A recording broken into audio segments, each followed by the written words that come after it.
우리의 마음 한켠에는 항상 쉼을 갈망합니다.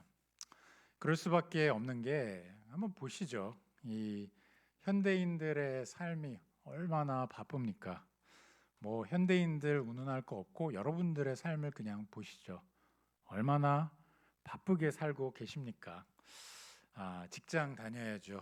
비즈니스 운영해야죠. 또 본업으로 하는 일 외에도 짬짬이 또 주식도 들여다봐야죠. 부수입을 올려야 되니까. 또 집안일은 어떻습니까? 뭐 왜 이리 해도 끝이 없는지. 그리고 바지런한 분들은 또 이거 외에도 혹시 또 수입을 벌어들일 곳이 없는지 온라인 마켓에다가 집에 있는 물건을 내다 팔기도 하고, 또 좀 젊은 분들은 또 아직 자녀들이 어리니 또 많이 신경을 써야 합니다. 엎드림 두드림 부부들 모임이 참 잘 이루어지고 있는데, 매달 한 번씩 모여서 교제도 하고 말씀도 같이 읽는데 항상 그런 얘기들을 많이 합니다. 아이들 참 예쁜데 잘 때가 제일 이쁘다. 육아 스트레스가 이만저만이 아닌 것 같습니다. 그냥 두 어깨를 무겁게 짓눌러서 그것 때문에 또 사랑하는 아들과 딸인데 내가 왜 이런 걸로 스트레스를 받지 자책을 하기도 하고 뭐 그렇습니다. 뭐 제가 여기 다 뭐 일일이 다 언급은 못하지만 여기 계신 분들이 다 각자 얼마나 빡빡하게 또 그래서 더 부지런하게 열심히 살아갑니까? 그래서일까요? 다들 나름 쉼을 찾아보려고 엄청 애를 많이 쓰는 시대인 것 같습니다.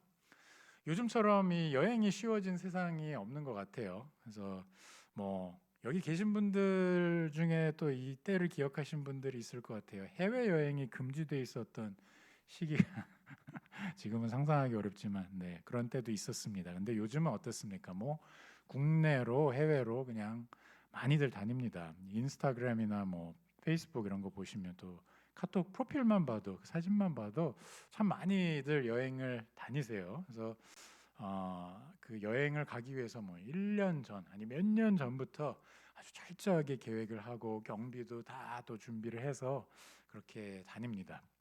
팬데믹으로 주춤했던 때가 언젠가 싶을 정도로 해외 출국자 수가 또 국내 여행자 수가 뭐 이미 회복된 지 오래고, 경제적으로 사실 지금 뭐 그렇게 막 좋은 시기는 아니잖아요. 근데 뭐 2025년, 2026년 꾸준하게 그냥 계속해서 이 환율에도 불구하고 이 여행 횟수나 그런 것들은 더 늘고 있습니다. 여행에 들이는 경비도 개개인마다 가정마다 점점 더 늘려가고 있는 것이 요즘 추세입니다. 말하자면 어떻게든 기회만 되면 여행을 하려고 하는 그러한 추세라는 겁니다. 여행도 여행이지만 뭐 여행뿐입니까? 각자 운동도 얼마나 열심히 합니까? 또 음악, 레저 뭐 이런 활동들 진짜 열심히 참 열심히들 합니다. 그래서 어떤 면에서는 현대인들이 굉장히 바쁜데 바쁜 건 맞는데 그에 못지않게 쉬는 데에도 참 많은 에너지와 시간을 쏟고 있다는 그런 얘기입니다.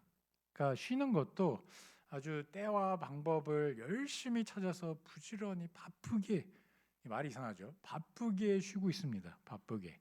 그래서 예년보다 우리 삶에 오히려 쉼이 더 빈번해졌다, 더 많아졌다 봐도 무리가 아닐 것 같습니다. 그러니까 육체적으로는 사실은 어느 때보다도 우리가 잘 쉬고 있는지도 모르겠습니다. 그런 우리들에게 오늘 본문에 예수님께서 물으십니다.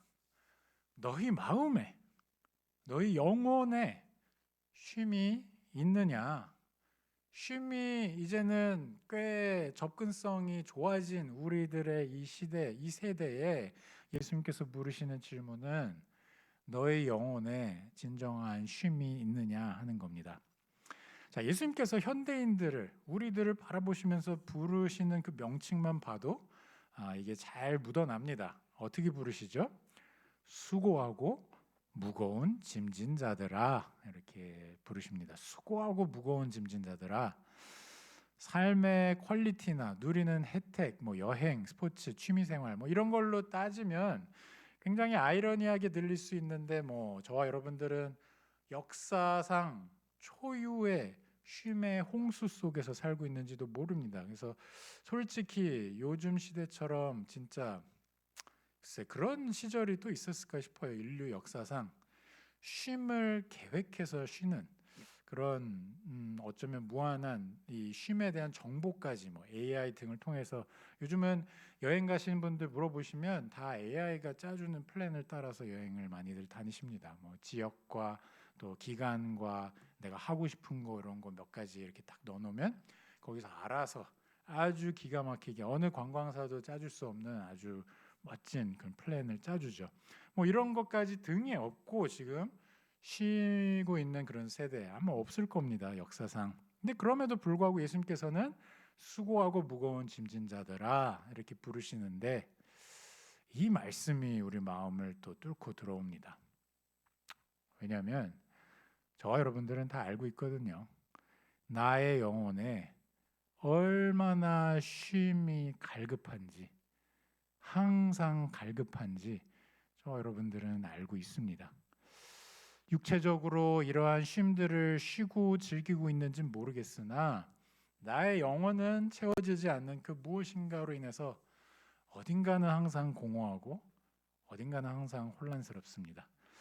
그래서 예수님의 말씀을 듣자마자 우리의 마음이 확 여기로 쏠립니다. 예수님께서 그토록 우리가 목말라 하던 그 쉼을 주겠다고 하시거든요. 내가 너희를 쉬게 하리라. 내가 너희를 쉬게 하리라. 예수님께서 이 말씀을 하시는 걸 듣는 것만으로도 우리의 마음이 녹아내립니다. 이 쉼을 주시겠다고? 굉장히 궁금하죠. 도대체 어떤 쉼이 이런 것인지. 예수님은 뭘 근거로 우리 영혼에 이런 쉼을 주시겠다 이렇게 말씀을 하시는 것일까요? 그거를 오늘 본문을 통해서 조금 들여다보려고 합니다. 오늘 본문 중에서 예수님께서 일단 우리가 먼저 알아야 될 것을 좀 말씀하십니다. 우리가 먼저 알아야 될 것은 무엇이냐? 이 쉼에 대해서 우리가 관심을 갖기 전에 먼저 알아야 할 것은 예수님은 누구신가 하는 겁니다. 오늘 본문 중에 예수님께서 당신이 어떤 권세를 갖고 있는 분인지를 드러내시거든요. 예수님이 왜 이러한 안식을 줄 수 있다고 말씀을 하시는지는 예수님이 어떤 분인지를 우리가 알아야 하는 겁니다. 그래서 27절 한번 보시면 내 아버지께서 모든 것을 내게 주셨으니 아버지 외에는 아들을 아는 자가 없고 아들과 또 아들의 소원대로 계시를 받는 자 외에는 아버지를 아는 자가 없느니라 이렇게 말씀을 하십니다. 여기에는 하나님의 아들이신 예수님께 얼마나 특별한 권세가 있는지를 잘 묘사하고 있습니다. 여기 표현된 바에 의하면요, 예수님은 아버지와 아주 긴밀한 관계 가운데 계시는데 얼마나 긴밀하냐? 아들 외에는 아버지를 아는 자가 없대요. 아들 외에는 아버지를 그 어떤 다른 경로를 통해서도 알 수 있는 자가 없다는 겁니다. 또 동시에 아버지 외에는 아들을 아는 자가 없대요. 여기에는 정말 우리가 다 알 수 없는 깊이, 영원 전부터 존재하신 삼위일체 하나님 안에서만 가능한 아주 긴밀한 그 긴밀함이 있습니다. 솔직히 제가 이렇게 설명을 하고 있지만 저도 이게 다 무슨 뜻인지 모릅니다. 그 깊이와 그 넓이와 그 높이의 그 오묘한 하나님 안에서만 가능한 그 긴밀함, 그것을 저는 다 이해하지 못하지만, 우리는 다 이해하지 못하지만 분명한 것은 삼위일체 하나님 안에 존재하는 이 긴밀한 관계를 누리고 계시는 분이 바로 예수 그리스도시다는 겁니다. 그래서 그 예수님께서 이제 여기 또 재밌는 사실을 하나 밝히세요. 우리가 읽을 때 27절 다시 가서 보시죠. 아버지 외에는 아들을 아는 자가 없고, 그럼 그 뒤에 나오는 거는 이거와 동일하게 대꾸가 되는 아들 외에는 아버지를 아는 자가 없다. 이것만 딱 나와야 될 것 같은데 거기 뭐가 껴있죠? 그렇죠? 뭐가 껴있죠? 또 맞습니다. 또 아들의 소원대로 계시를 받는 자, 여기 껴있습니다. 자, 이게 무슨 말입니까? 자, 계시라는 것에 대해서 이제 우리가 여러 차례 이 설교를 통해서 이제 배웠으니까 여러분들께 여쭙겠습니다. 이 계시가 뭐죠? 예, 정확하게 또 기억하고 계시네. 하나님께서 스스로를 보여주신 거, 스스로를 있는 그대로 드러내시는 거, 이게 이제 계시라고 생각을 하시면 되는데, 어, 하나님께서 스스로를 드러내시는 이 계시를 받는 자는 누구의 소원대로 이루어진대요? 아들의 소원대로.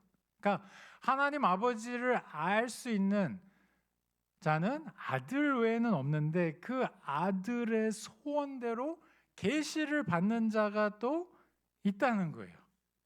자, 여기에 이거는 글쎄요, 뭐 이렇게 논리적으로 막 설명을 하는 것보다 어쩌면 좀 그림으로 이렇게 이미지로 여러분들이 연상하시면 조금 더 가깝게 이해를 할 수 있지 않을까 싶어요. 정말 예수 그리스도와 아버지의 관계는 정말 이 뗄래야 뗄 수 없는 너무나 긴밀한 사이인데, 이러한 삼위일체 안의 관계인데, 여기에 살짝 뭐가 이렇게 마치 그 밤 같은 거 여러분들 드실 때 이렇게 이빨로 탁 이렇게 하면 이렇게 살짝 쪼개지면서 거기서 노란 게 이렇게 확 이렇게 새 나오지 않습니까? 그러니까 마찬가지로 거기서 살짝 이렇게 깨어져서 거기에 새 나오는 거를 같이 맛보고 누릴 수 있는 그런 대상이 따로 있는 거예요. 그 대상이 아들의 소원대로 계시를 받는 자들인 겁니다. 조금 더 정확하게 이야기를 하자면 그 아들을 믿음으로 예수 그리스도와 연합되어 하나님의 그 놀라운 긴밀한 삼위일체 안에만 존재하는 그 긴밀한 관계를 누리고 그것을 기뻐할 줄 아는 자, 그게 어떤 자들입니까? 복음을 아는 자들 아니겠습니까? 바로 성도들을 말하는 겁니다. 그래서 여기에 지금 이야기하고 있는 바는 정말 예수님께서 영원 전부터 존재하던 그 하나님 안에 그 놀랍고도 아름다운 관계를 말씀하시는데, 거기에 우리에게까지 이러한 것들을 보여주시는 하나님의 백성들에게 아주 특별하게 이 관계 안에 들어오게 하시는 그것을 이야기하고 계십니다.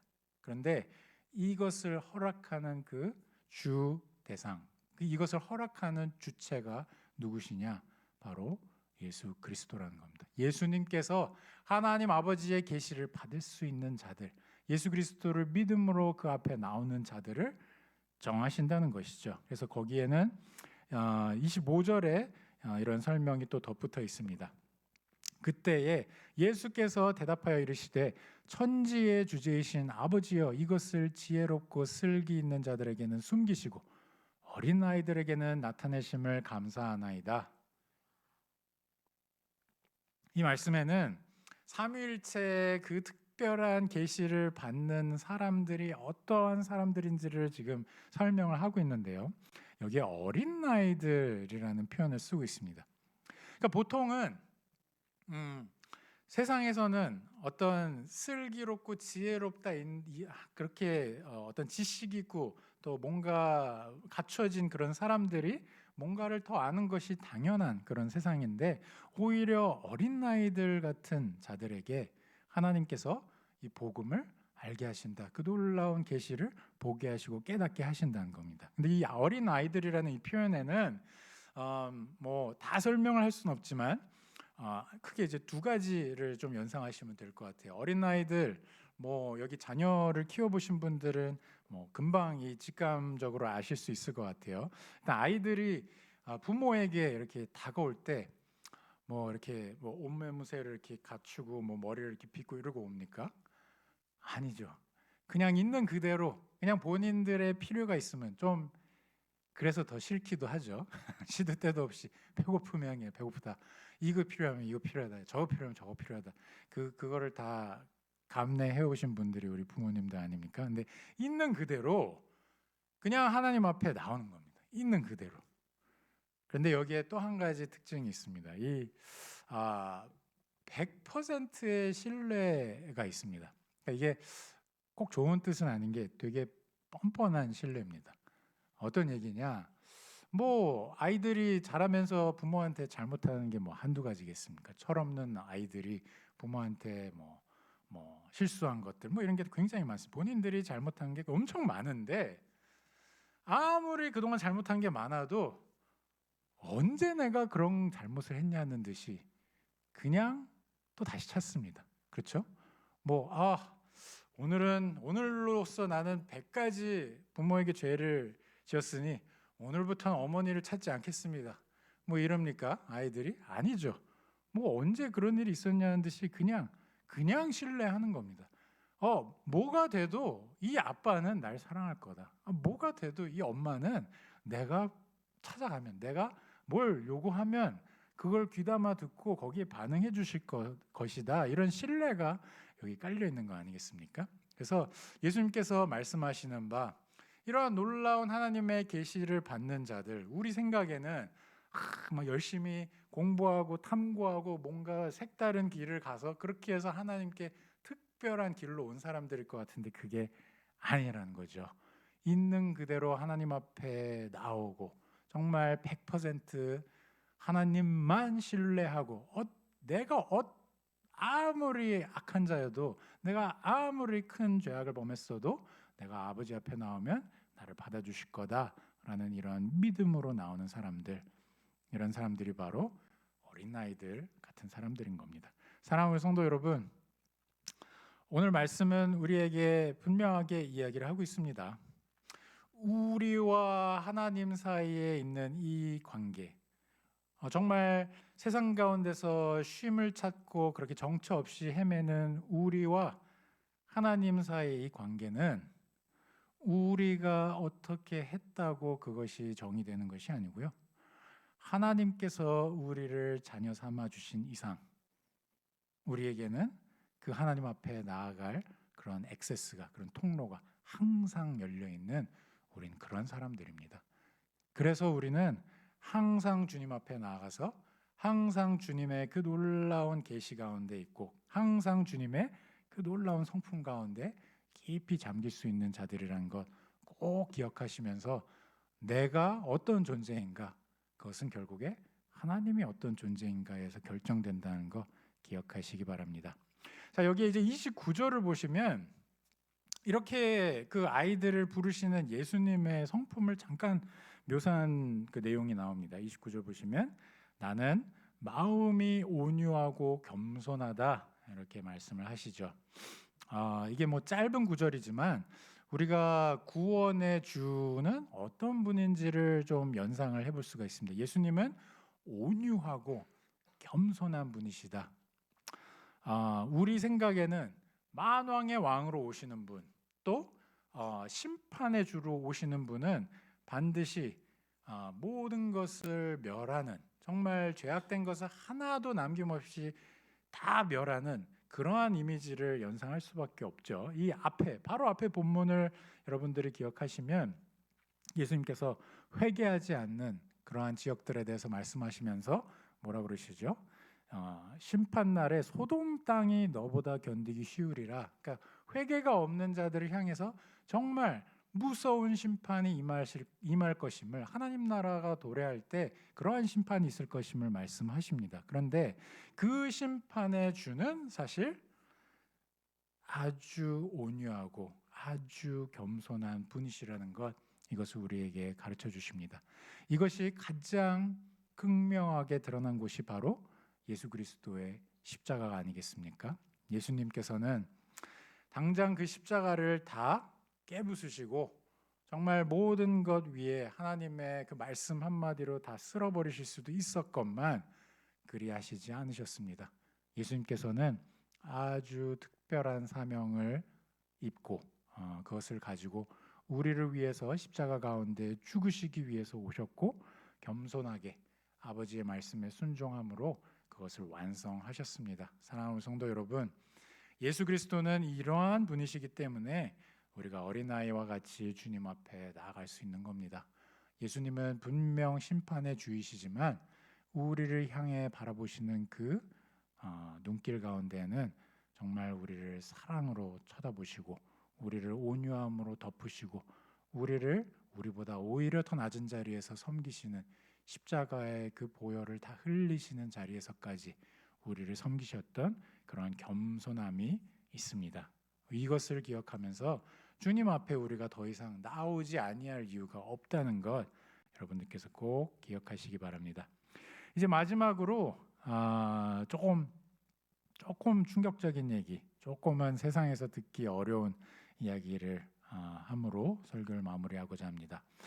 여기 이제 마지막 부분 29절 30절로 가시면 좀 이상한 얘기가 나오죠. 어떤 얘기가 이상하죠? 멍에, 짐, 분명히 쉼을 주겠다 이렇게 말씀을 하셨는데 28절에 오라 내가 너희를 쉬게 하리라. 그런데 쉼과는 전혀 반대편에 있어야 될 것 같은 이 멍에에 대해서 말씀하시고 또 짐에 대해서 말씀하신다는 말이죠. 그렇죠? 나의 멍에를 메라. 이게 도대체 무슨 뜻일까요? 나의 멍에를 메라. 우리가 십자가의 사역을 생각한다면 설마 그걸 나에게 이런 생각에 또 좀 움츠릴 수도 있습니다. 근데 예수님께서 나의 멍에를 메라. 이거는 어떤 말씀일까요? 세상에서는 보통 어떤 이야기들을 하죠? 세상에서는 남에게 조금이라도 짐이 될 만한 건 절대로 하면 안 되는 거. 절대로 하면 안 되는 거라고 이렇게 이야기를 합니다. 그거를 조심하려고 얼마나들 신경을 씁니까? 조금이라도 남한테 그런 짐이 안 되려고.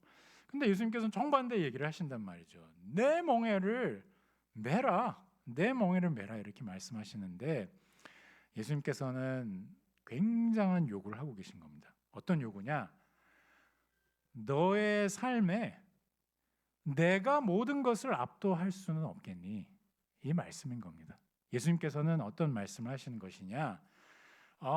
세상에서 너희가 지고 있는 여러 가지 짐들과 그런 것들이 있지만 그건 말고 나의 멍에가 너의 모든 것을 하나님 나라의 사역과 하나님의 그 큰 일들이 너의 모든 것이 될 수는 없겠냐? 이 말씀을 하고 계신 겁니다. 예수님께서는 어떻게 이런 말씀하실 수 있으시죠? 왜냐하면 예수님께서 혹시 주님 저는 사실 이미 짐이 많습니다. 이것부터 일단 없애주시죠. 무슨 주님의 짐까지는 저는 생각할 여력이 없습니다.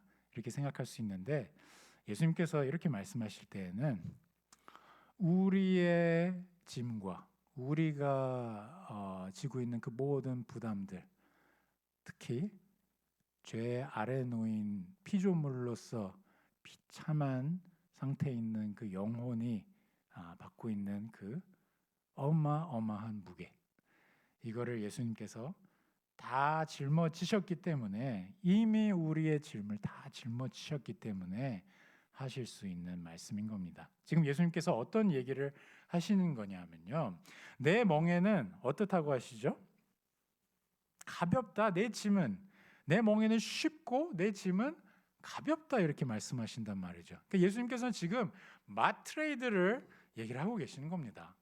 내가 이미 너의 이 세상 가운데 죄 아래 놓인 자로서의 모든 짐과 그 멍에를 내가 다 짊어졌으니, 십자가 가운데서 내가 다 그것을 다 완성하고 이루었으니 너는 내 안에서 허락된 멍에를 지지 않겠느냐. 그 멍에란 제자된 삶을 이야기하는 겁니다. 예수님을 따라 산다는 것은요, 구원을 얻었기 때문에 이제 내 마음대로 살 거야, 이게 아닙니다.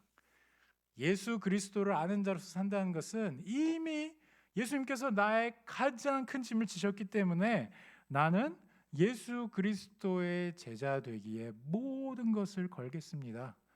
이게 바로 그리스도인의 자유인 겁니다.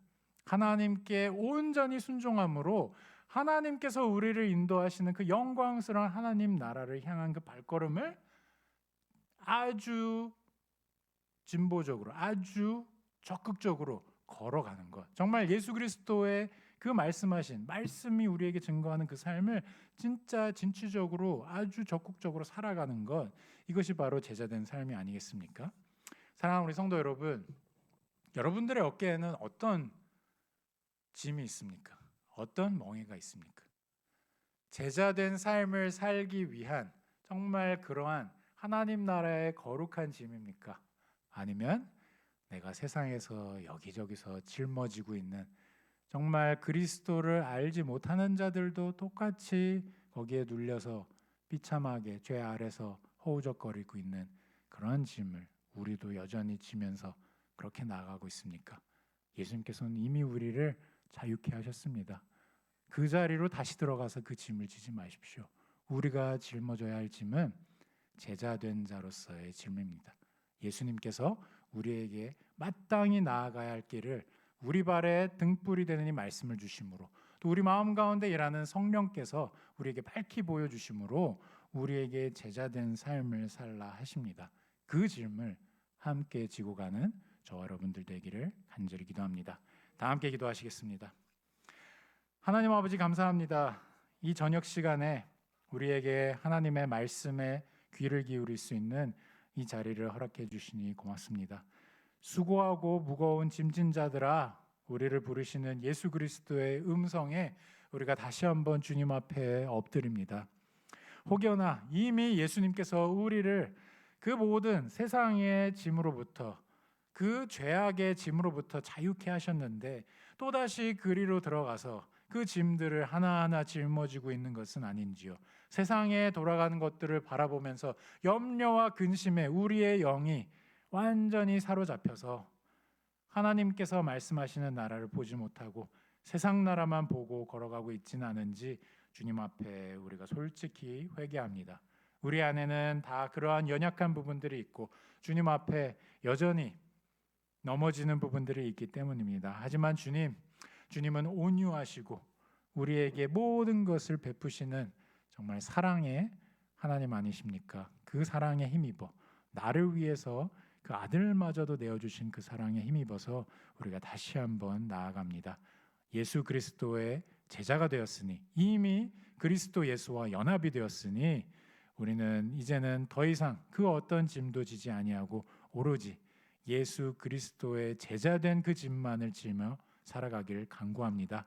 우리가 그 십자가를 들고, 자기 십자가를 들고 예수 그리스도께서 이미 감당하신 그 십자가를 바라보며 걸어가기 원하오니 이번 주에 남은 시간들이 또 그러한 삶으로 주님께서 인도해 주시옵고, 또한 우리의 여생이 그러한 삶을 향해 나아가는 삶이 되게 도와주시옵소서. 모든 말씀 살아계신 예수 그리스도 이름으로 기도합니다. 아멘.